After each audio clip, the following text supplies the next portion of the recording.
Okay, so we are again Mem Ches Amun Aleph at the bottom.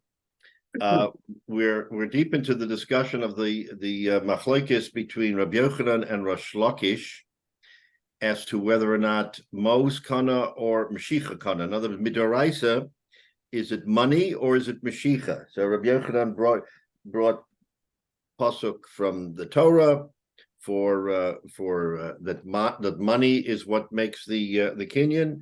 Rosh Lakish said for Mashicha. Last week we went into some detail in Rosh Lakish. We brought proofs from both a pasuk and from Brises. So we brought two different proofs for Rosh Lakish to be able to sustain his view that Mashiach Kaina. Now, where we start today at the very bottom, V'chein Nachman, two lines from the bottom, V'chein Nachman, we're going to turn to Rabbi Yochanan, and we're going to see some sources for Rabbi Yochanan. So the upshot of what we see is that in this machlokes, there's no shortage of support for either view. So you can glean from a pasuk, I won't say almost anything you want, but certainly you can derive from a pasuk that the words of a pasuk mean this.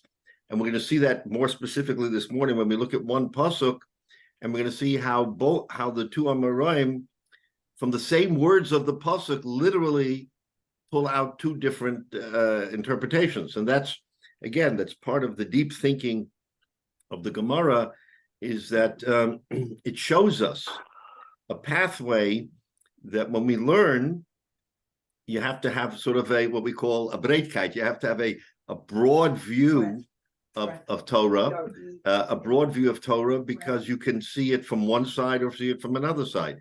And that's the beauty of what we learn when we learn the Gemara. So let's start from the bottom here. V'chein Amar Rab Nachman. So Rab Nachman is now going to give support to Rabbi Yochanan's view that the Torah mandates that money is what seals the deal. Okay, V'chein Amar Rab Nachman, Dvar Torah mos konos. That Minatorah, most money is kona. In other words, once the money changes hands, the kinyan is done. And where's his, again, what's the source? But it called Levi. Levi was an Amora who later came, Rabbi Anasi was Masada the Mishnah, but Levi, as it were, was Masada Brises. In other words, beyond the Mishnah, he took the Brises and he was Masada them. But it called Levi b'masnita. So when Levi came and he was Masada the Brises, so what did he do? Ve'eshkach. So he learned pshat in the Brises that the following. So he learned it from the following example. Okay, nitna l'siton moal. Okay. So the setting is as follows. You had, and Rashi will explain it to us in detail here. So he was Masada the Tosefta and the other brises. Nitla l'siton mo'al. Says Rashi, take a look at that last Rashi. Siton, what is a siton? Chenveni godel. Chenveni godel means a big chenveni, but for our purposes it means a wholesaler. Right? Chenveni gadol umoche peres harbe lechenveniyim aniyim, and he sells a lot of goods. Aniyim, he doesn't mean poor people. He means the small people. V'notzelo hamos al yad. Basically, it's what we refer to as consignment. In other words, the retailers don't have enough money to buy everything, so they buy from a wholesaler and they get it in dribs and drabs. Once they pay a few dollars, get a few things, buy it, sell it, make a profit, buy again. In other words, that's the system that they use. Not unlike our system, call it a little bit maybe by a different lashon, but wholesale retail, that's what we're talking about. Okay, so k'shehei moichrim, when they sell, what's that? Okay. when they sell ubetchilas hakniya, in the beginning of the exchange, in the beginning of the relationship between the wholesaler and the retailer, noistin a rovim a rovon domim. They give now a rovon has actually several meanings, but let's call it a deposit. And a rovon is a down payment, a deposit. Okay, moatin al hakol, and this deposit is supposed to cover the entire purchase. So let's say he's going to buy $1,000 worth of goods, but he only has $100. So he gives the wholesaler $100, most $100, and that's the down payment for the $1,000 that he is going to get. But now, how much does he get in goods? $100, not $1,000, right? So let's say he makes a meshicha. Let's just say he takes this $100 worth of goods, makes a meshicha. So he's making a meshicha only on $100, not the full amount. Nevertheless, says Levi, Nisat Lita Moal, that if the retailer gives the wholesaler me'ila, like we said last week, a consecrated coin that has not been that's still holy. It was dedicated, let's say, to Hegdish, and he gives him that consecrated coin, and he gets $100 worth of goods. Says Levi, he's over a lav. Why? Because he violated the lav of Mila. Wait a minute, what did he do? He only got $100 worth of goods. He didn't get $1,000. Teretz is that $100 is already Mo's konos.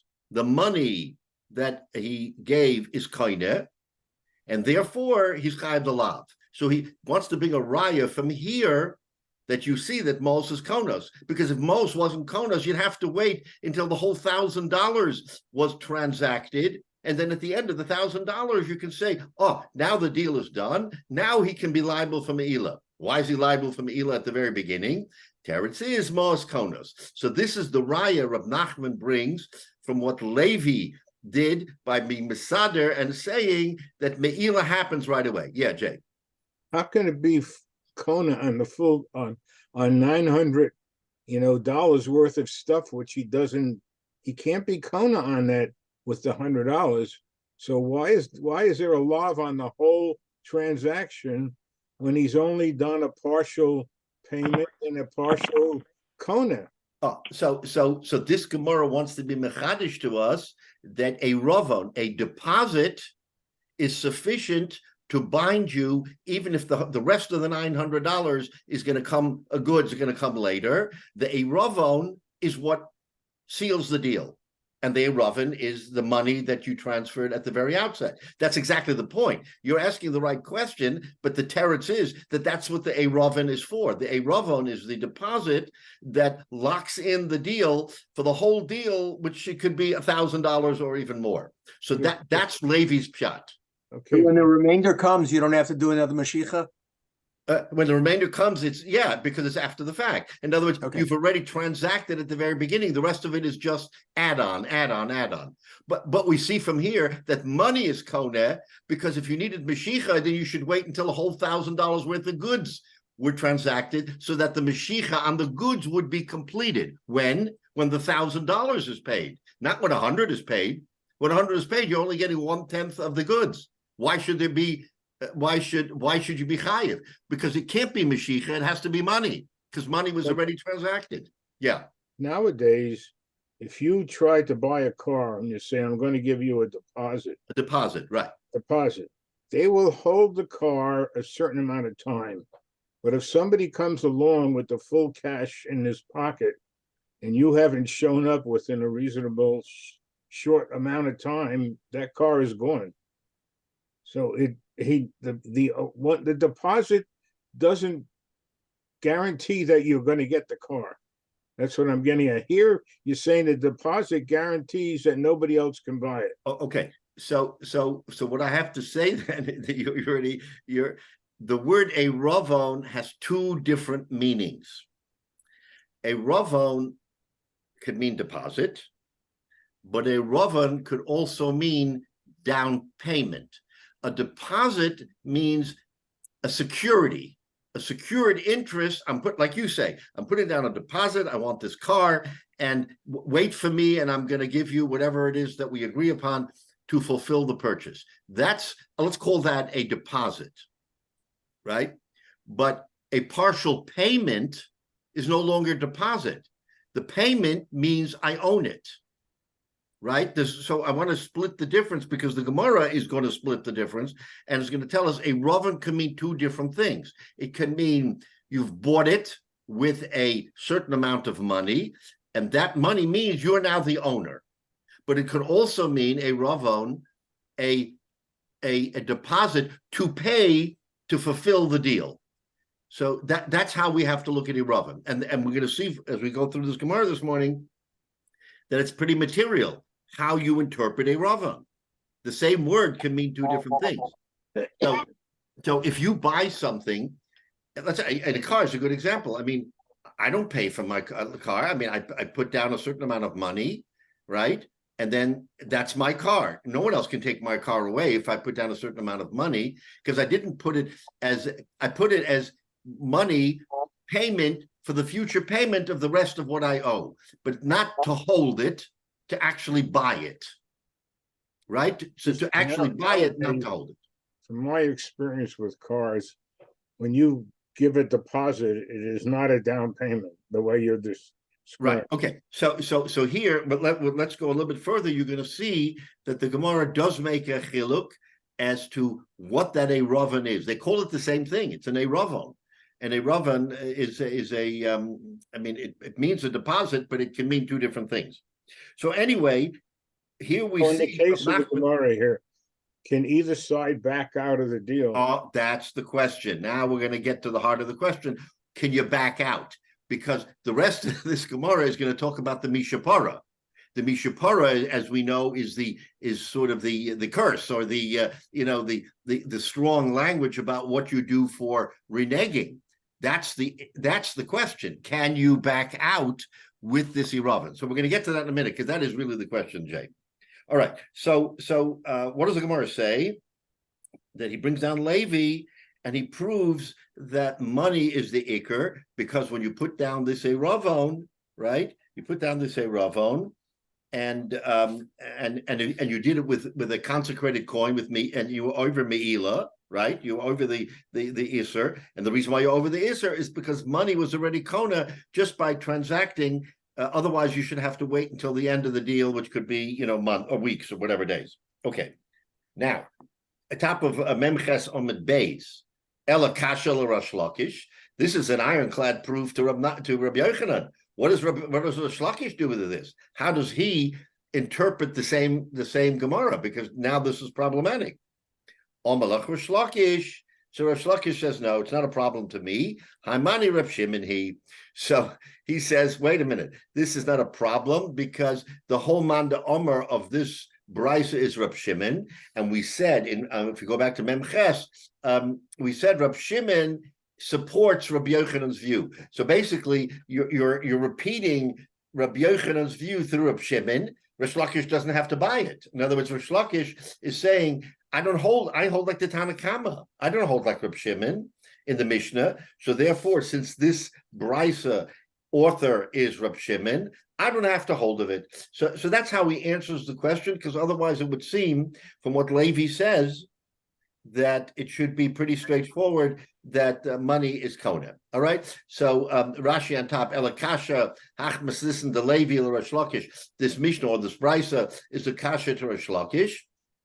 So he says, Reb Shimon he the Omar b'misnasenu, who says in our Mishnah, Lokeach lo motza hodebe, the Kesava mos konos, that the buyer cannot back out because he holds mos konos. So if you're preaching to the choir, then fine. But Rish Lakish says, I don't hold like that. I simply don't hold like Reb Shimon. I hold like the Tanna Kama. So it isn't really a kasha on Rish Lakish, because it's kind of like what we call maybe a self-serving proof for Rabbi Yochanan. Okay, so now the lines are divided. Rish Lakish says Meshicha, Rabbi Yochanan says Mos. Now we'll get to the heart of this question. Now let's go back. So what does the Mishnah say that if a person reneges, then he's chayiv on mishapara. Avo omru mishapara. In other words, if you make an agreement and you back out, then the result is a strongly worded admonition that you're going to be visited with all kinds of bad things, klolos or other things, just like Dora Mabel, Dora Flaga. No one wants to be in the eye of the storm there, to be compared to the Dora Mabel, Dora Flaga. And even worse, when it says that Mishapara, it's in Mitzrayim and Amalek. I mean, all the terrible things that happen to Klal Yisrael will happen to you if you violate this principle. Okay, that's pretty strong. Now, now let's get to the heart of that question. That's an interesting question. Itmar, we learned in Abraisa, Abaya Oma, this is machlokes between Abaya and Rava. Abaya Oma, Odiu Mudinale. That when it comes to this Mishapara, we inform him. In other words, we advise him, don't do this, because if you do it, you're going to be subject to this Mishapara. So that's kind of like a light tap on the shoulder. As a reminder, don't renege on your oral commitment. That's Abaya's view. Rava Amar, Melit Litnele. Rava says, no, we're not mincing any words. We're actually going to curse him, not with a light tap, but we're going to tell him, you are over, you have violated this principle, and you're going to be punished. So Abaya is more subtle, and you have a chance to sort of pull back from the precipice and not do it. And Rava says, you've done it. Now, no, this is the result of what you've done. So it's kind of like, you've crossed the line. That's the machlokes between Abaya and Rava. Now, Abaya Omar, now this is what I said before, that from the same pasuk, you have two diametrically opposed views. This is again how the Gemara basically teaches us, is that you have to look at everything from all four sides and then from a fifth and sixth side, because what seems to be obvious on his face may not be obvious. How do we mean? Because no, we only inform him diksiv. V'nosi ba'amcha lo sa'ar, that a nosi, meaning a prince or a person, a leader in Klal Yisrael, you should not curse. That's the pasuk in the Torah and Shmos. Okay. So now, what does that mean? That and we say a leader, we really mean anyone in Klal Yisrael. So so therefore, you're not allowed to curse. It doesn't only mean for a leader; it means one Jew should not curse another Jew with any kind of negative curse. You shouldn't do it, because you never know when your words could be adopted by Shemayim in a way that you don't really mean. In other words, you're frustrated and you say something that you don't mean, which is why Chazal say generally that a Jew should always speak b'lashon nikiya. He should always speak in a sort of a clean way, so as not to sort of cross a line. V'chas v'shalom, the Rebbeinu Shalom says, I'm going to take your word seriously, and if you just curse somebody, I'm going to adopt that curse. In other words, we don't know our own strengths. We don't know what we're capable of. Maybe any one of us is capable of giving a curse to somebody else, and you say, "Oh, who are we? We're not any." But again, the Rebbeinu Shalom looks at everybody and can take your word seriously. So don't curse another Yid. Just don't go there. So that's Abaya's view. So therefore, when it comes to the Mishapara, we don't curse him. We just tell him, don't do this because the Mishapara will come into effect. So we didn't curse you. We advised you of the Mishapara, and we gave you a chance to pull back and not to violate. Okay?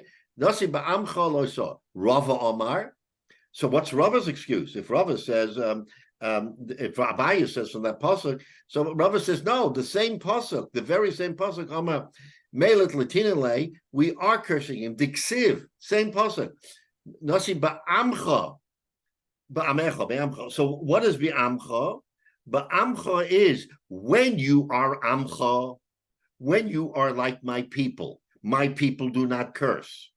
Then nasi ba'amcha. But when you cross the line and you curse, then you're no longer amcha. So in other words, he takes the very same word that Rava does, and he says that ma'amcha ba'osem masa amcha. When you do like a Jew is supposed to do and behave yourself properly with the right language and everything else, then you're amcha. But when you don't, then you're not. In other words, if you do something improper, i.e., renege on a agreement is holy. You and I have an agreement. That's two Jews having an agreement. You shouldn't cross that. You shouldn't violate that. Once you violate it, says Rava, you're no longer amcha. Therefore, if you're not amcha, I can curse you. So take a look at that. Two great Amoraim, they take the same word, and they each of them look at it at a different side of the coin, and they interpret it diametrically opposite. This is what I mean when I say that this is how you have to look at Torah, is that sometimes the very same thing that you want to advocate for can be looked at and advocated for 180 degrees different. This is an example. It is from Abai and Rava. Okay. Now the question Rabbi, is. I think Michael was trying to ask a question. Go ahead, Michael. Sorry. I don't hear Michael. I guess not. Rabbi, I thank you, Jay, but I wasn't this time. Sorry. Okay. So we're good. Okay, so this is the machlokes. Now let's get into it a little bit more deeply. Again, this is when we talk about agadata, and we say agadata has deeper meanings than even the regular Gemara, which we learn from halacha or not. Agadata has deep meanings. Agadata means stories, but it also means understanding perspectives that aren't necessarily halachic. So here we're talking about the depths of understanding of a pasuk, and we have a deep machlokes between Abai and Rava. So now, what is Rava's svara? Where does Rava get his view that it should be so strict? Omar Rava mina aminala. So Rava says taka. So how do I know this? Why do I take such a stringent view? Okay, Rabbi Hyatt by Yosef. So he says, because of the events of Rabbi Hyatt by Yosef, Yavale Zuza Amalcha, Rabbi Hyatt by Yosef used to sell, I guess he was a salt merchant. So he had salt that he sold to customers. And people would buy salt from him, but again, they would buy it not huge amounts. They would buy with a down payment. They would get salt, and then again, like a consignment, or like, okay, when I need the salt, then I'll come back and I'll get more salt and I'll give you some more money. But basically, he's giving him a down payment. So that was the Rabbi Hyatt by Yosef. Yavalei Zuza Amilsa, Lesof, Eicher Milcha. The market for salt became more expensive, and all of a sudden, the same salt was much more expensive.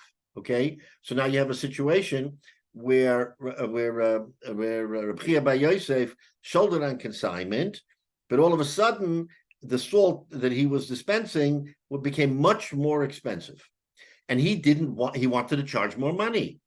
Again, I mean, he was an Amira, but he says, listen, this is my business. It's become more expensive. I want to charge more money. Also, the Kamed Rabbi Yochanan. So they came before Rabbi Yochanan and they asked the Shaila, what do you do here? Can you charge more money to his customers because the salt increased in value? Amalei. So Rabbi Yochanan said, Zil Havale, go give it to them. Don't charge more money. Okay, you charge them whatever it was, $100 for whatever it was per pound or however they sold it. So in that same proportion, you made a deal. Go ahead and fulfill it. What does that suggest? Rabbi Yochanan says money is kaina. So l'chayra, right at the outset, we understand Rabbi Yochanan, because Rabbi Yochanan in this case, I came to Rabbi Hyatt by Yosef and I gave him a down payment of $100 and I took the salt. Now I'm coming back for my second round, but I was already kaina because I gave him money, right? So Rabbi Yochanan says, you gave him money. You can't turn around and charge more money now. That deal is already struck. It's now just a consignment. Every time he comes, you have to give him, for the $100, another same amount of salt. So you can't raise the price on him. That's what Rabbi Yochanan says. V'i lo kibel alecha mishapara. And if you don't do it, then you're going to have a mishapara. This is Rabbi Yochanan telling Rabbi Hyatt bar Yosef, you're going to have a mishapara. Frek the Gemara, v'i amrad odia modina le, Rabbi Hyatt bar Yosef, ba'adihu. Are you going to tell me that a gadol like Rabbi Hyatt bar Yosef doesn't know about a mishapara? In other words, Rabbi Yochanan said to him, if you don't fulfill your obligation, you're going to have the result will be a mishapara. Okay, he didn't curse him; he gave him the outline. Frek the Gemara, is that really what's going on here? Rabbi Hyatt bar Yosef is a Talmid Chacham. He knows that he can't renege, otherwise there will be a mishapara. So what does the Gemara mean here when it says that Rabbi Yochanan said to him, you're going to have a mishapara? We have to understand that, right? The Elamai, so it can't mean that he's giving him the information. Milit Latinale, Elamai, it must mean that he's actually cursing him, which is what Rava says, right? Rava says that you do it, you get a curse. So he's saying, so no, it can't mean that he's giving him the information. It means that he's actually cursing him. Says the Gemara, are you telling me that Rabbi Hyatt bar Yosef doesn't know that if he's over this, that he's going to get a curse? How could you even say that? In other words, what's going on here? If you say it's information, he's a Talmid Chacham. He knows the game when it comes to mishapara. And if you're going to say no, that it actually means a curse, Rabbi Hyatt bar Yosef would allow himself to be in a position where he's going to be cursed. So in other words, it doesn't fly either way. That's the Gemara doesn't understand this situation of Rabbi Hyatt bar Yosef. What did Rabbi Yochanan paskin? He said you have to fulfill your obligation. So what did he mean? Did he mean you have to fulfill your obligation because if not, you're going to get a mishapara? Or is he saying you're going to get a mishapara because you violated? Either way, it doesn't fly because we're not talking about an Amoritz. You're talking about Rabbi Hyatt bar Yosef. And he understood all of this. So the Gemara is asking, we don't understand what this Gemara means when it says that Rabbi Yochanan said to him, you have to fulfill your obligation. What's he actually saying? That's the kasha. That's the kasha. Rabbi. Go ahead. I'm always puzzled by this. When you have a machlokas that comes out in a certain time of the history of the Jewish people, they must have had a halacha before this argument was presented in the yeshivas.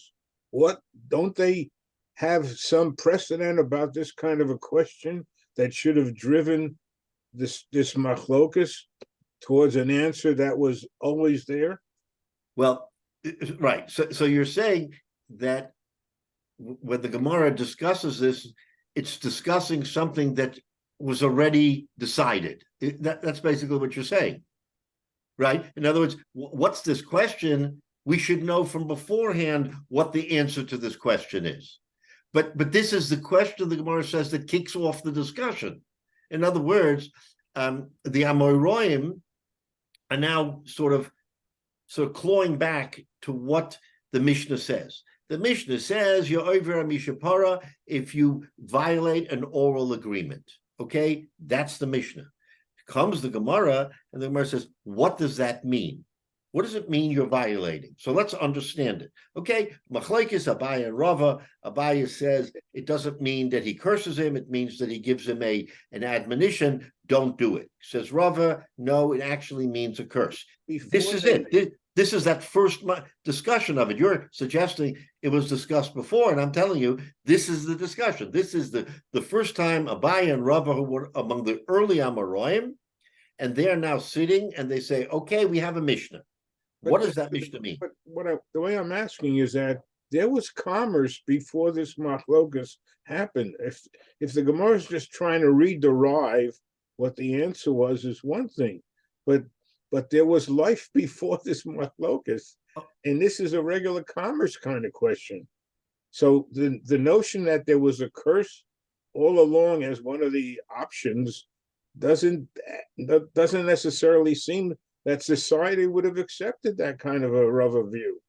Okay, but so what the Gemara is telling us, I mean, I understand your question, but what the Gemara is telling us is that this is now the definitive discussion. You're saying, well, there was commas before, so what was the ruling? What was the ruling before?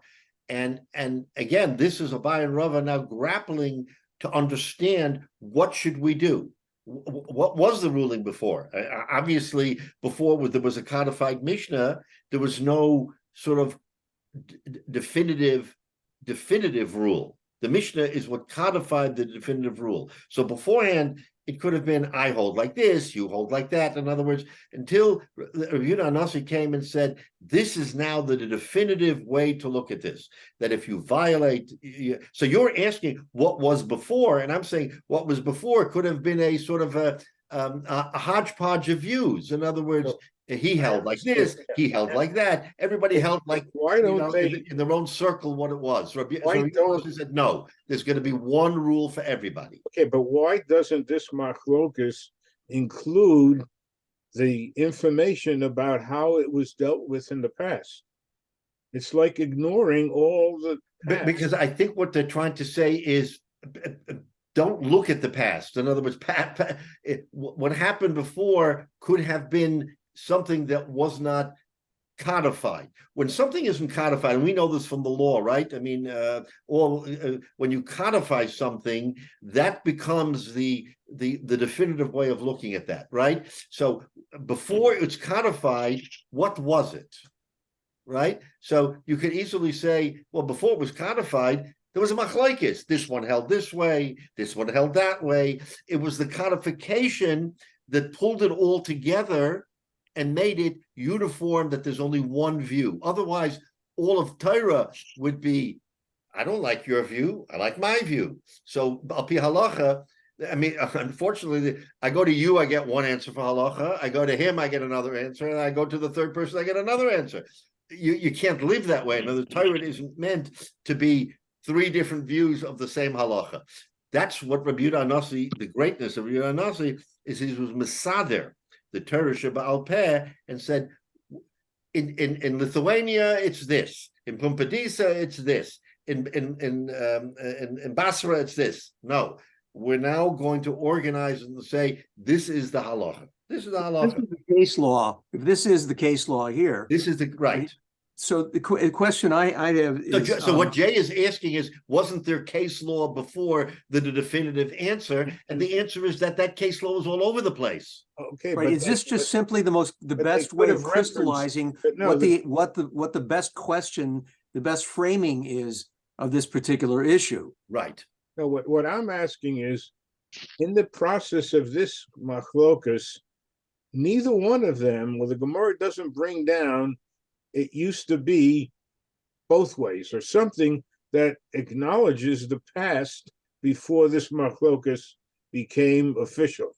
So, Jay, inherent in the discussion is that whatever was passed was not definitive. That's exactly what we're saying here, is that Abai and Rava are saying in the past it was looked at this way, that way, maybe a third way. So we're not going to discuss what happened in the past when there was nothing definitive, because that was kind of helter-skelter. That's exactly what Abai and Rava are coming to tell us, is that the past isn't necessarily relevant. Saying, but if the past had a trend that nobody said like Rava, that it's an automatic curse, that's a pretty hard pill to swallow.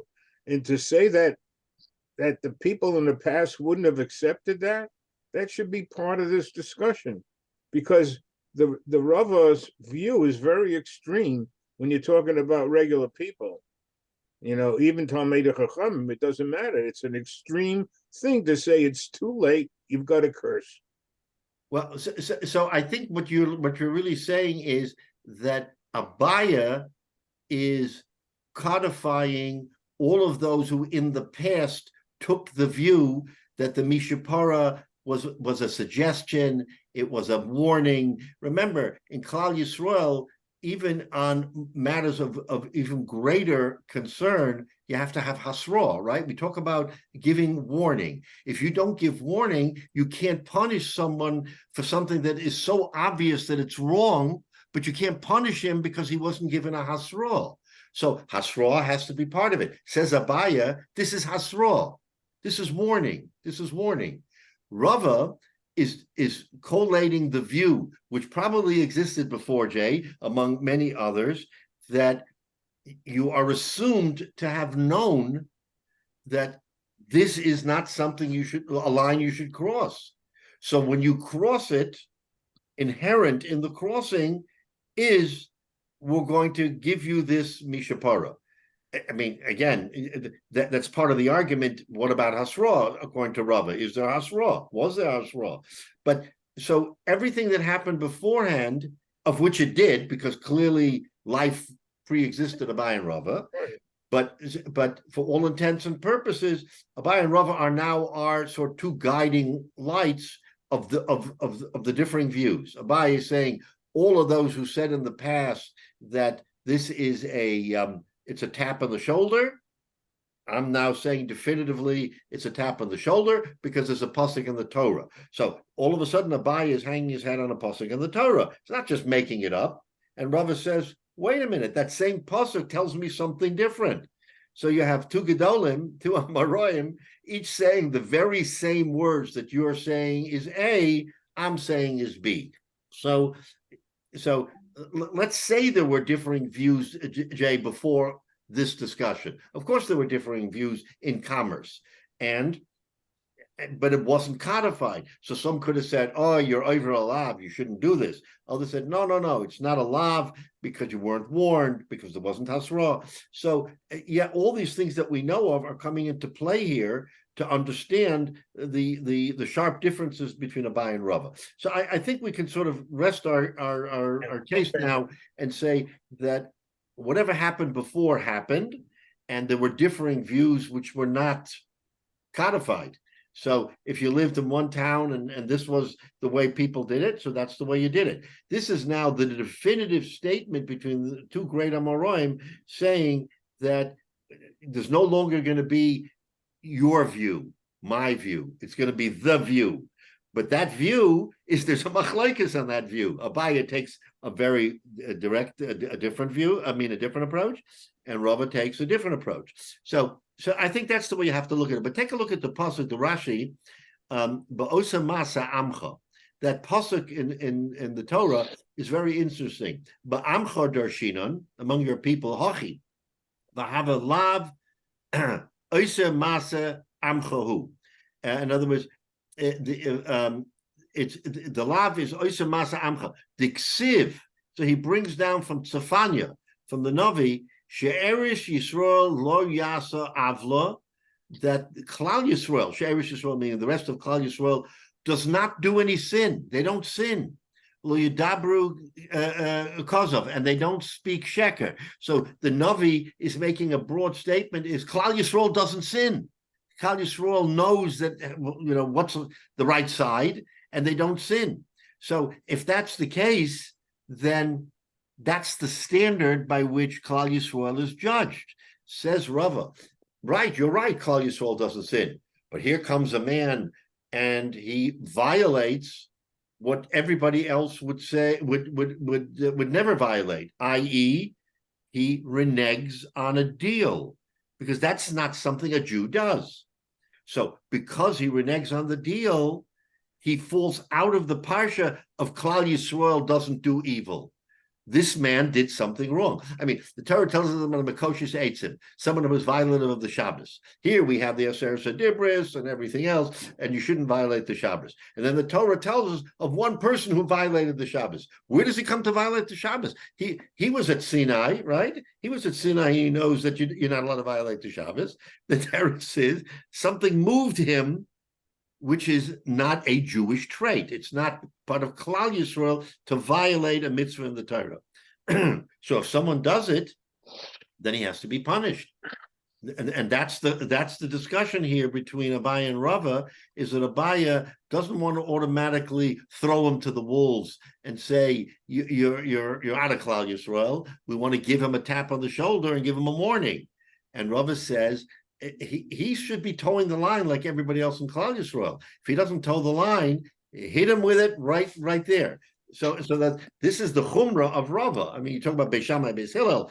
I mean, you kind of have the same sort of mindset. Is that Beis Hillel is v'ahavta l'recha kamocha? You've got to be softer, and this is the whole approach that we have to Jews, unfortunately, who have lost their way. Is how do we deal with them? Do we sort of bring them back sort of with sugar and with honey, or do we bring them back with fire and brimstone? Right? I mean, you see differing views on the same thing. So this is that discussion between Abaya and Rava, is how you do it, and Abaya l'shitaso, that that you don't do it with a heavy hand. You just give him a nudge. So the kasha here is on Rabbi Hyatt bar Yosef. He went to Rabbi Yochanan. Rabbi Yochanan said that no, you're locked into this price that you gave them. And so what's pshat here? Does he not know that what he's doing might be wrong, or does he not know that if he, according to Rava, if he steps over the line, he's going to get a mishapara? Of course he knows that. So what was Rabbi Hyatt bar Yosef thinking when he said that he wanted to raise the price? Because from our interpretation, he shouldn't even have had a half a minute to raise the price, either because he was going to be forewarned or because he was actually going to get a mishapara, because that was the law. So, in other words, we're trying to understand Rabbi Hyatt bar Yosef, who was a great Amora. He wouldn't have violated this principle. He wasn't from those who were not ba'amcha, meaning that you're not violative. So now we have to give a different interpretation. So this is the interpretation that we're going to get to, with that we started with this Gemara this morning. Okay, so take a look. Ella Rabbi Hyatt bar Yosef, right? Are you with me? Ella Rabbi Hyatt bar Yosef, a Ravan hu diyohev lei. Now we get back to a Ravan. What did we say was in a Ravon? Okay, so let's just say that it was a down payment. He gave him a down payment for the salt that he took, but there's still more salt coming because he bought a whole bundle of salt. Who savar? Now, so listen to this. Rabbi Hyatt bar Yosef thought kenegdahu kone, that when he paid $100 for salt, that's all he bought. He bought the $100 of salt, and with that down payment, he didn't buy the future salt. The future salt is whatever the price is, right? That was Rabbi Hyatt bar Yosef thinking. That's not a terrible thing to think about. I'm doing what's right. He bought he gave me $100. I gave him $100 worth of salt. I didn't commit to him that I'm going to give him $900 more of salt at the same price. That was Rabbi Hyatt bar Yosef thinking. Amalei Rabbi Yochanan. Came Rabbi Yochanan and said, Kenegdo kulahu kona. No, you didn't give him $100 of salt and then say that's it. You gave him $100 worth of salt based on a price of $1,000 worth of salt. In other words, this was just the first portion of a larger purchase that was going to be completed later. That's the machlokes that really have to focus on. So when we talk, Jay, about a ravon, we talk about a deposit. So now this is going to be the question. Is that deposit a payment of $100 based on a purchase of $1,000? Down payment, yeah. Or was this just a pledge? I'm putting down $100 and I'm pledging, and you're giving me $100 worth of salt, but that doesn't mean that my price stays the same for the rest of the, because I said to him, Sure. I want to buy $1,000 worth, or I want to buy 100 pounds, not 10 pounds. In other words, that's the question. What is this a ravon? Is it a down payment based on I'm buying 1,000, but I'm only taking 100, or is it a secured interest that, like you said with the car, I want to buy this car.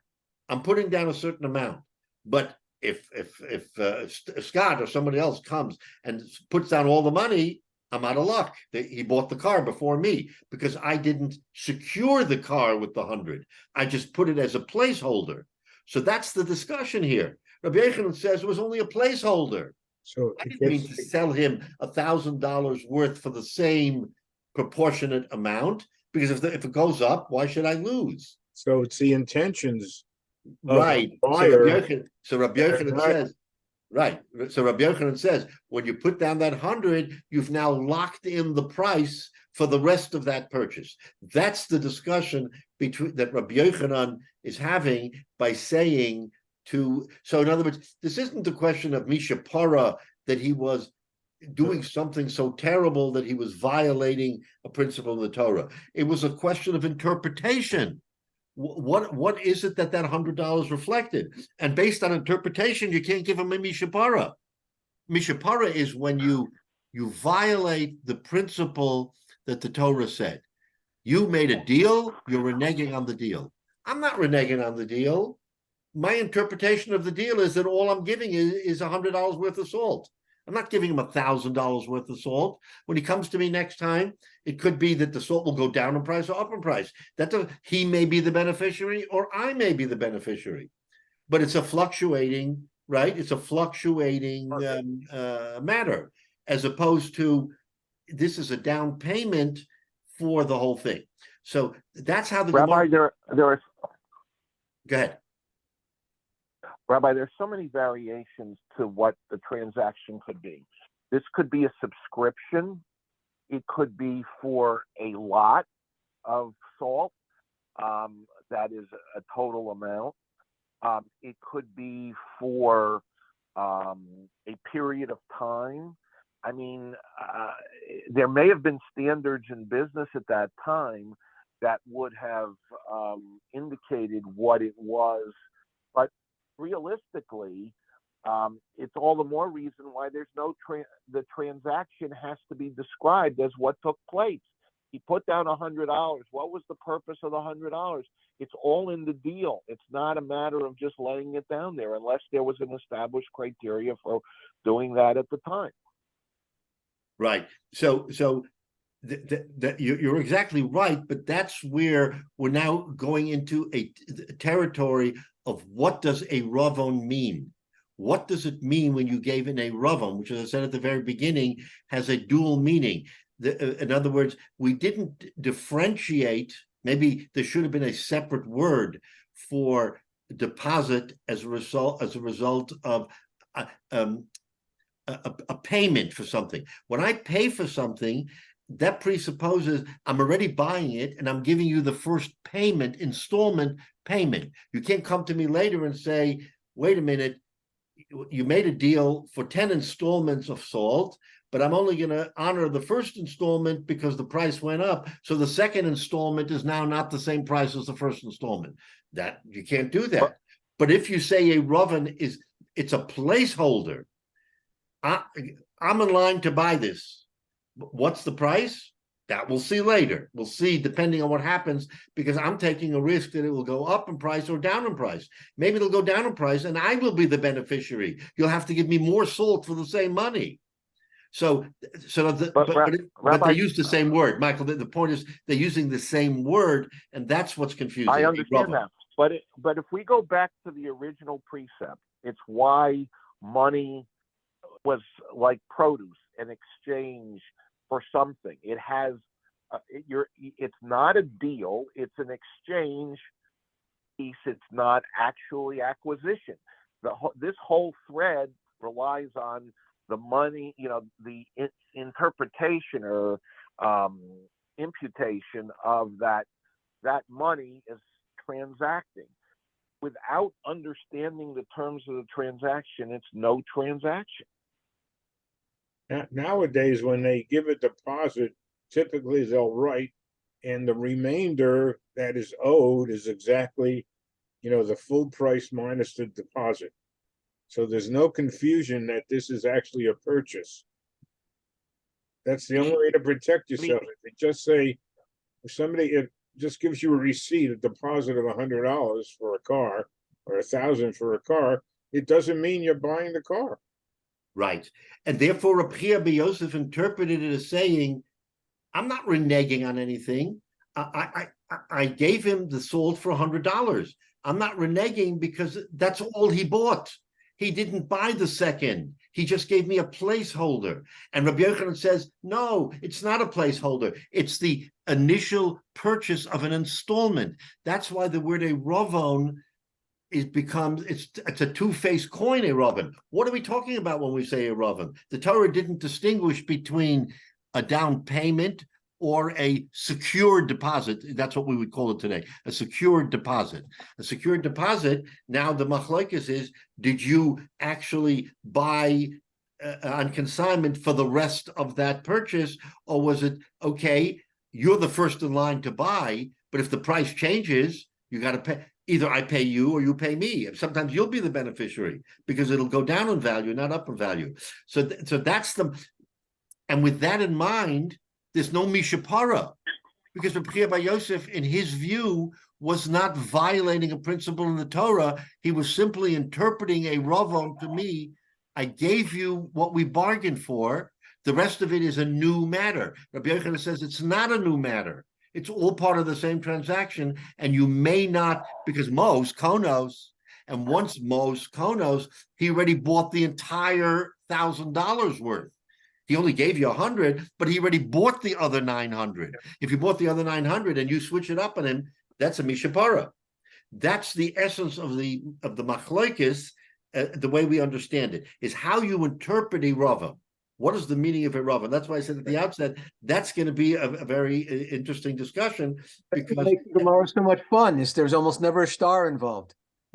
Right. And it was all oral, but it was, understanding what the word means. And unfortunately, it wasn't definitive. And a lot of times, and you asked this also, Jay, is when you see this machlokes between Amoraim or whatever it is, it's because it wasn't clarified or nailed down 110% as to what it was. That's why it's subject to interpretation. What do we really mean here? And you have great men who take a different view, not because they're fighting with you. He says, that's the way I understand it. That's what the Torah meant. But the word itself opens up two possible answers. That's correct. In English, we have two different words, deposit or down payment. Which is why Rabbi Yochanan, who was the Gadol Hador, and they came for psak to Rabbi Yochanan, and Rabbi Yochanan said to Rabbi Yosef, my friend, you're not right. You're not right saying that I can now charge more for the salt because the price went up, because you already committed to a deal of which that first purchase was only the first purchase in a deal that you committed to. That's why you cannot renege.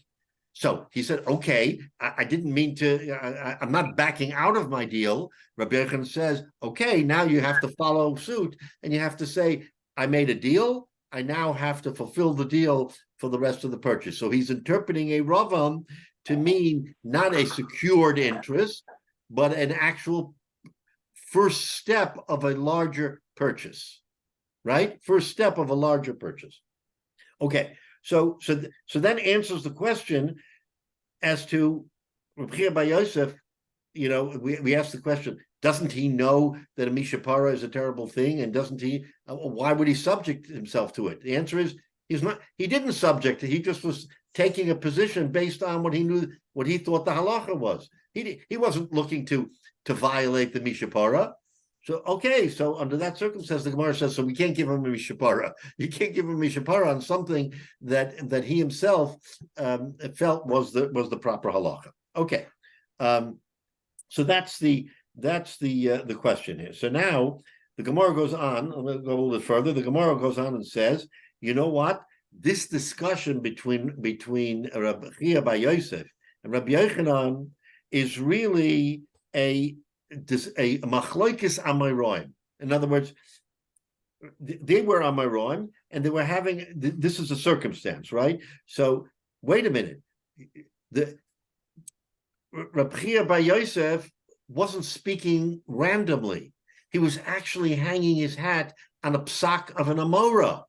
That's what the Gemara is telling us, is going to ask now. Meisaveh, I'll ask you a question. You're telling me now that in this instant, Rabbi Hyatt Bar Yosef did what he did, and Rabbi Yochanan Paskin not. But wait a minute. Rabbi Yochanan Paskin not, but there was someone else who Paskin against Rabbi Yochanan. So in other words, the Gemara is now saying, why is Rabbi Yochanan the definitive answer of which Rabbi Hyatt Bar Yosef has to abide? There's another Amora, as great as Rabbi Yochanan, who says different. Again, now the Gemara is going further down into the weeds here and saying it's not so simple. Just because Rabbi Yochanan said that Morris Konis, therefore it is what it is. No, and what is that? So Meisaveh.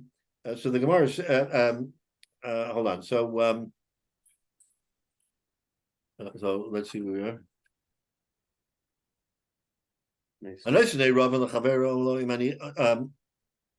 No, I'm sorry. Back up a little bit. Itmar, Rabbi Hyatt Bar Yosef is within his rights. A Ravan, with respect to a Ravan, Rav Omar Kenegdu Kona, Rabbi Yochanan Omar Keneged Kulahu Kona. This is a very heart of the machlokes Amoraim between Rav and Rabbi Yochanan. Rav says that Kenegdo Hukone, that the very definition of a Ravon means you're selling him only what you're selling him now in the immediate moment. That's what Rav says. It's not a pledge for a future sale, right? Our whole discussion here was that Rabbi Hyatt Bar Yosef was saying, oh, wait a minute, I made a mistake. I thought that I was only selling him the goods for the immediate purchase. Says Rabbi Yochanan, no, Mos Konos, you are obligated now to pay him for the entire purchase. But wait a minute, Rav is an Amora, and Rav says that Kenegdu Kona, the purchase is only for what he bought today, this $100 worth. So that's exactly what Rabbi Hyatt Bar Yosef did. So why is Rabbi Hyatt Bar Yosef bound to Rabbi Yochanan's psak? There's a machlokes Amoraim, and Rav, no less than Rav, who was one of the great Amoraim, said that's all you're obligated for. You're only obligated for that $100. You're not obligated for the other $900 that was part of the discussion between you and the buyer for the salt, right? So inherently, the Gemara is asking. We wanted to resolve the problem of a mishapara by saying that Rabbi Hyatt Bar Yosef thought one thing, and Rabbi Yochanan gave him a psak. Once he gave him the psak, Rabbi Hyatt Bar Yosef said, okay, I get it. Why?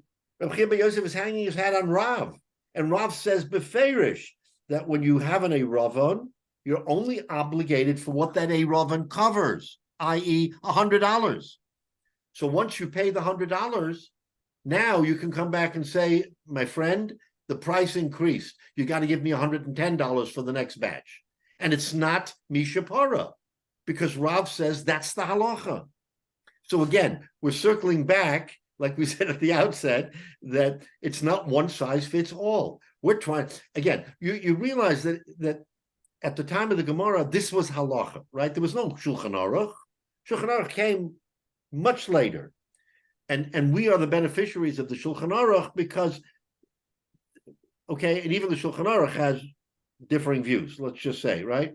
Because you have the Taz, you have all the differing views. So Rabbi Yosef Karo came and he gave us a definitive black letter law. This is the halacha. And by the way, just for our benefit, it's Rabbi Yochanan who the halacha is, not Rav Shlokish. In other words, Al Pi halacha, it's really Rabbi Yochanan who is the correct interpretation that when you give money, the deal is done, not the Meshicha of Rosh Lakish. But that's for later, right? That's the halacha hundreds of years later. At the time of the Gemara, there were two halachas, Rosh Lakish's halacha and Rabbi Yochanan's halacha. So just because Rabbi Yochanan gave one view doesn't mean that is the view of Klal Yisrael, which is why that's why we run into this problem where Rava says that it's an actual mishapara, that you're cursed You don't get a tap on the shoulder. You're actually cursed.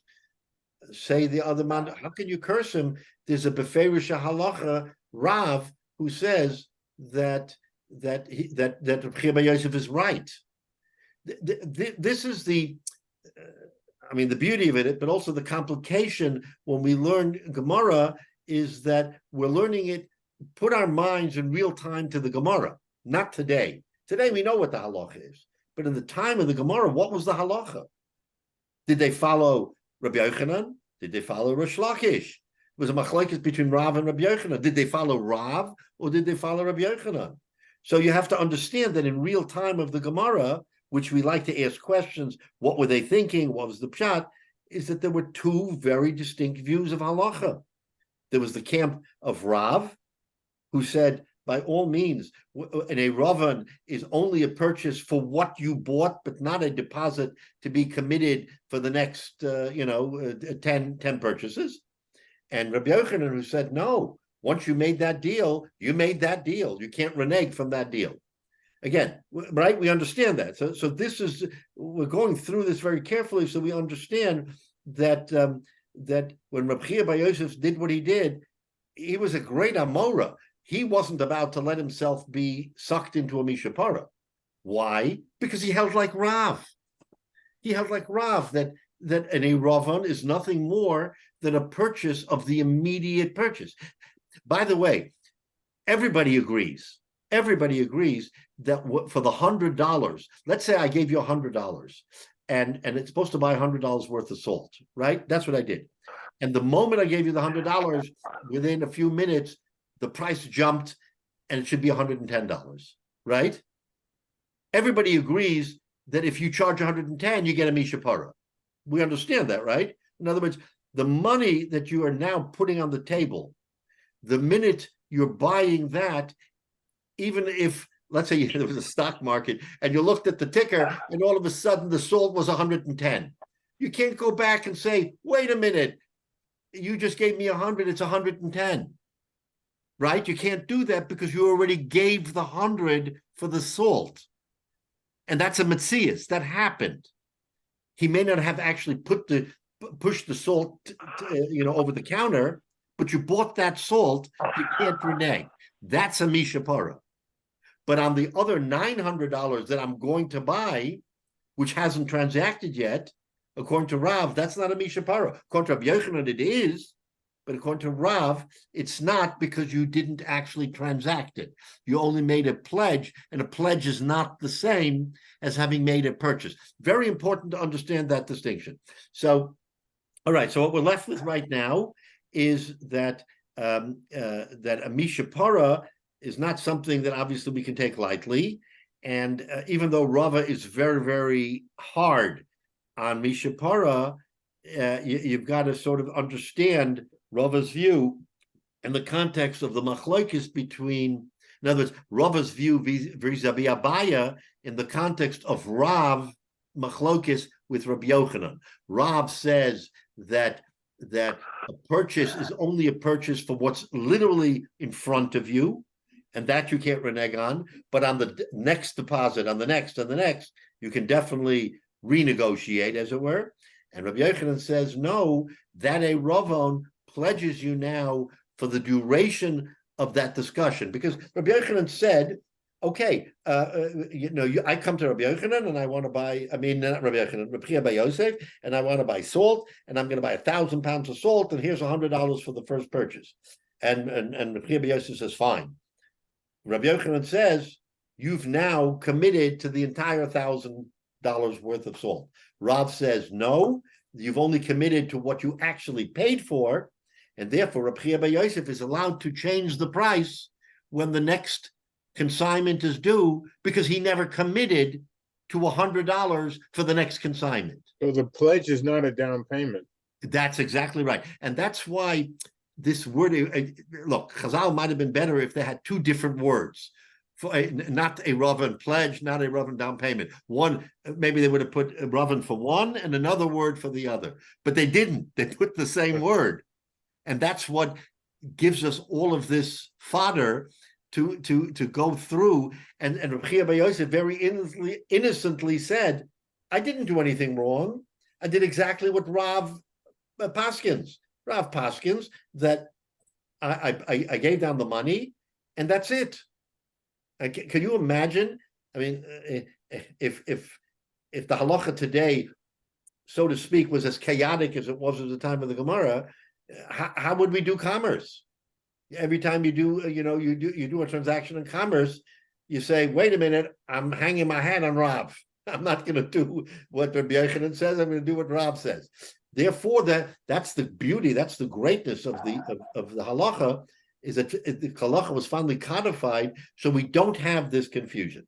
Anyway, so we'll stop here, but it just gives you a taste now of what we're talking about in terms of this mishapara, which we'll follow up on that. And don't take this mishapara lightly. This was a very, very difficult thing that people had to today. Oh, mishapara, no one really takes it seriously, so to speak. I mean, right? Because today, even Erlich Yidin, I mean, you follow the rules, you follow the halacha.